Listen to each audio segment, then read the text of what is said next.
안녕하세요. 이지원입니다. 오랜만에 뵙죠? 저는 마이크 앞에서 제 목소리 내는 걸 참 좋아하거든요. 그래서 이지원 라디오 조회수의 한 5% 정도는 제가 기여하는 것 같습니다. 그럼에도 여전히 여기 이 커다란 마이크 앞에 앉아서 안녕하세요. 이지원입니다. 라고 첫 발성을 하고 나면요.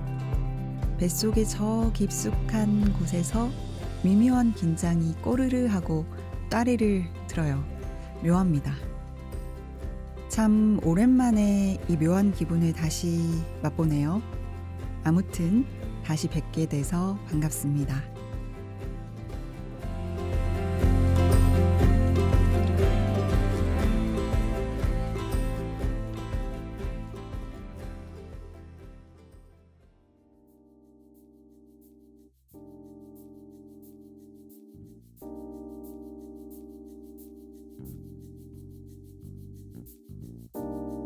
이지원 라디오 마지막 클립은 나의 자존감을 높여준 인생사건 3가지.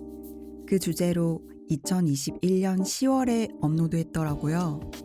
지금이 2023년 8월이니까 1년 8개월가량의 시간이 지났네요. 그 사이 저는 적당히 전투적으로 일하고 조금 야한 시간도 보내면서 잘 지냈답니다.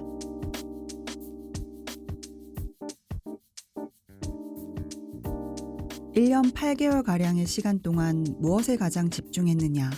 이런 질문을 받는다면 나의 정체성에 대해서 고민하는 시간이었다. 이렇게 답하겠어요. 정체성이란 나는 누구인가와 같은 자기인식인데요.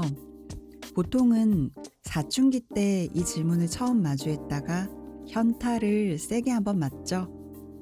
그때 운 좋게 정확한 답을 찾는 이도 있겠지만 대개 우리들은 그 답을 좀 못 찾는 쪽 아니었을까요?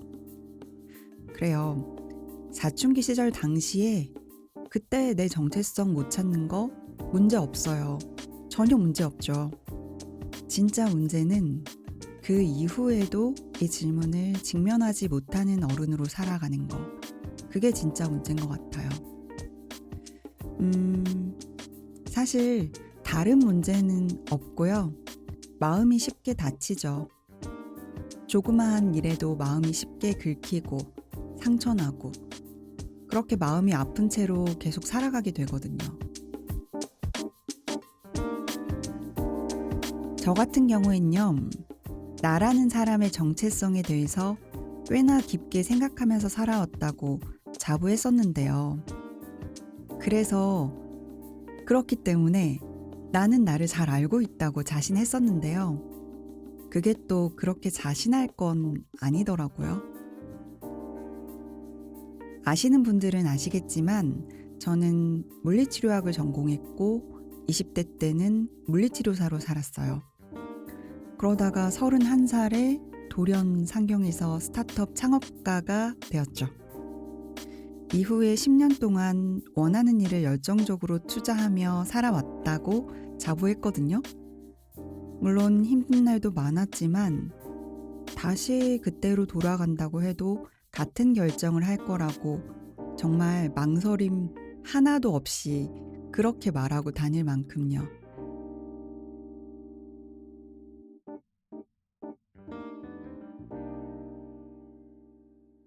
그러나 아쉽게도 나라는 사람 이지원의 성향은 대표자라는 역할이 맞지 않았어요.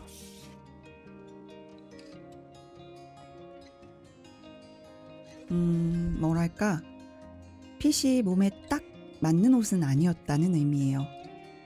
얼핏 보면 대충은 어울리는 것 같았지만 어딘가 엉성하고 어딘가 헐겁고 살짝 칙칙한 인상을 풍기는 저에게 스타트업 대표자라는 정체성이 그런 핏의 옷 같았어요. 그러면 저는 어떤 사람이냐면요. 의사결정을 하기까지 지나치게 긴 시간을 소비하는 사람. 위임을 해놓고 디테일을 간섭하는 사람.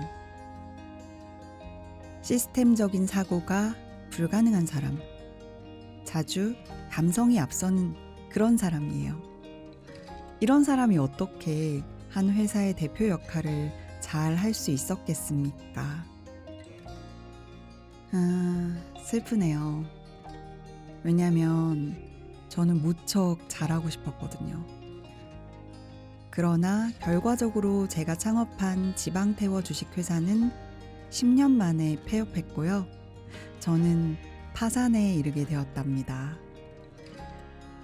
그 모든 것이 정리된 시점이 바로 2021년이에요.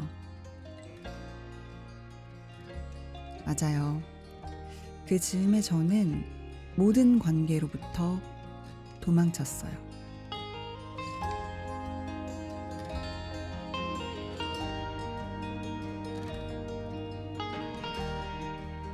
처음에는요, 내가 괜찮은 척 하지 않으면 모두가 나를 비웃을 것 같은 거예요. 무슨 다이어트 사업으로 세상을 바꿀 것처럼 굴더니, 거봐, 사업이 어디 쉬워? 잘 나가는 것 같더니만 속빈 강정이네. 이렇게. 저렇게 살면 안 되는 사람의 표본이 될 것 같은 두려움이 몰려왔어요. 그래서 누구도 만나지 않은 채로 혼자 숲을 걸었답니다. 하루에 3시간씩, 4시간씩 걷고 또 걸었어요. 다리가 너무 아픈데도 잠이 오지 않아서 수면제의 도움을 받아 겨우 잠들었고요. 다음날 눈 뜨면 마치 식물처럼 미동 없이 가만히 누워서 숨만 쉬다가 못 참겠다 싶으면 다시 걸으러 나갔어요.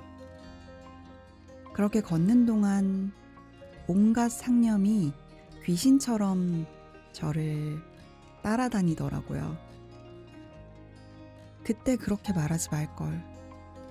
그때 그 결정하지 말걸. 그때 그렇게 웃지 말걸. 이렇게 자책과 수치에 시달리며 걷고 또 걸었답니다.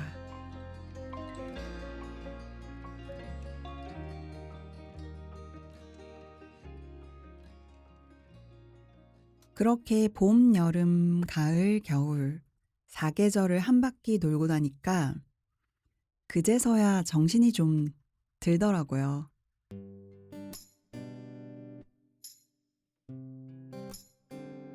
다행히도 뭔가를 해볼까 하는 마음이 미약하게나마 자라나기 시작했어요. 그래서 그때 시도했던 것이 유튜브 라이브 스트리밍 방송이었는데요. 그거 제 나름대로 무모한 도전이었거든요. 저는 낯도 가리고 말도 가리는 성격인데 그거를 무작정 하겠다고 카메라를 켰으니 네, 돌아보니까 또 한 번의 파란만장을 겪었네요. 구독자라고는 하지만 익명으로 입장한 다수에게 제가 일방적으로 저의 감정과 속내를 마구마구 쏟아내는 상황이었어요. 그건 위험한 행동이었어요. 그들 중에는 스토커도 있었고요. 예내인도 있었고요. 팬을 가장한 악플러도 있었습니다. 갑자기 공격적으로 날아드는 메일과 댓글과 DM 앞에서 저는 눈물을 찔찔 짜며 깨달았죠.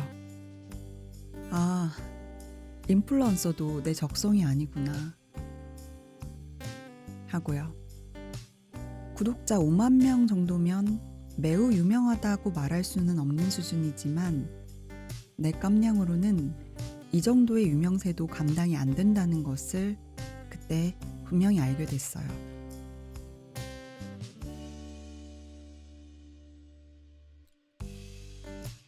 그러던 와중 귀인을 만나게 되었죠.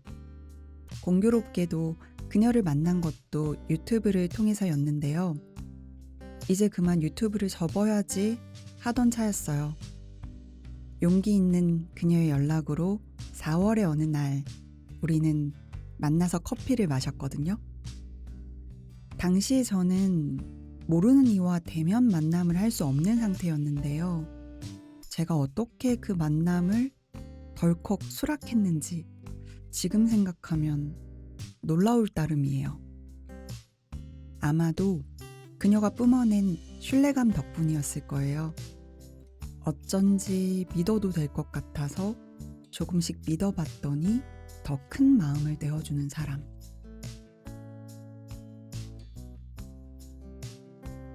어느새 마음 가득 든든함을 채워주는 사람. 저에게 그녀는 그런 사람입니다. 그녀 덕분으로 저는 2022년 8월 정식으로 분위기 상점을 개업할 수 있었습니다. 이 자리를 빌어 그녀에게 감사의 인사를 전합니다.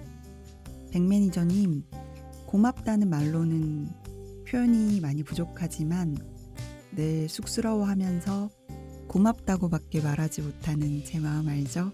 항상 고맙습니다. 오래 함께해요.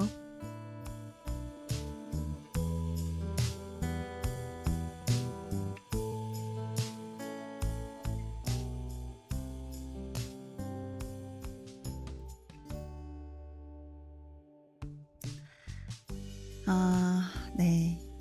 정체성 얘기를 하다가 여기까지 왔네요. 그리하여 현재 저의 정체성은요. 스타트업 대표 아니고요. 유튜버 아니고요.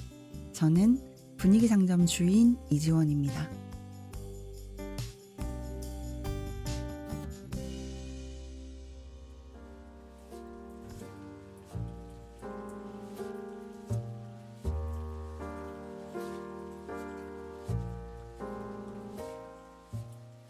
그런 것 같아요. 정체성이라는 건 인생의 어느 순간에 한 번 결정을 해서 그 길로 쭉 살아왔더라도 인생에서 교차로를 만나면 바뀌기도 하는 것. 그런 것 같아요. 예를 들어 한 남자의 아내로 살기로 마음먹고 결혼을 했는데 이혼을 결심하는 순간이라던가 반대로 비혼주의였으나 사랑하는 이를 만나서 결혼을 결심하는 순간이 될 수도 있겠죠? 또 다른 예로 제 친구는요. 3년 동안 공무원 시험을 준비해서 합격을 했는데 공무원이 되고 보니까 이 길이 본인의 길이 아니라고 판단했어요. 그래서 공무원을 사직하고 간호사가 됐답니다. 또 다른 어떤 이는 한국에서 태어났으나 한국의 문화가 자신과 맞지 않다고 체감했고요. 그래서 타국의 영주권을 획득해서 그 나라의 사람으로 살아가기도 하고요. 이렇게 정체성이란 건 주어진 걸 반드시 받아들일 필요도 없고 한 번 결정했다고 끝까지 고집할 필요도 없는 것 같아요. 중요한 건 내 결정이냐 아니냐 하는 부분이고요. 내 결정이 맞다면 그 결정이 옳은 결정이 되도록 나를 잘 달래가면서 그 길을 잘 걸어가는, 끝까지 걸어가는 강단이 필요하겠죠. 현재 제가 주인으로 있는 분위기 상점에서는 손으로 만질 수 있는 물건을 팔지는 않고요. 분위기 미인들의 내면 성장을 돕는 온라인 워크숍을 판매합니다. 분위기 상점 개업한 후에 지금까지 약 1년 동안 인연을 맺은 1기, 2기, 3기 미인님들과 함께 다정한 시간을 보내고 있어요. 저희 내부 커뮤니티에서 일어나는 이런저런 이야기들을 조금씩 전해드릴게요. 미소가 지어지고 용기가 생기는 저희 미인님들의 애틋한 이야기들을 잘 모아서 바깥 세상으로 전하는 역할 제가 해보려고요. 잘할 수 있을 것 같다는 직감을 회복하는데 꽤나 긴 시간이 걸렸습니다만 그 직감을 이렇게 손에 꼭 붙잡은 이상 저는 결국 잘 해낼 겁니다.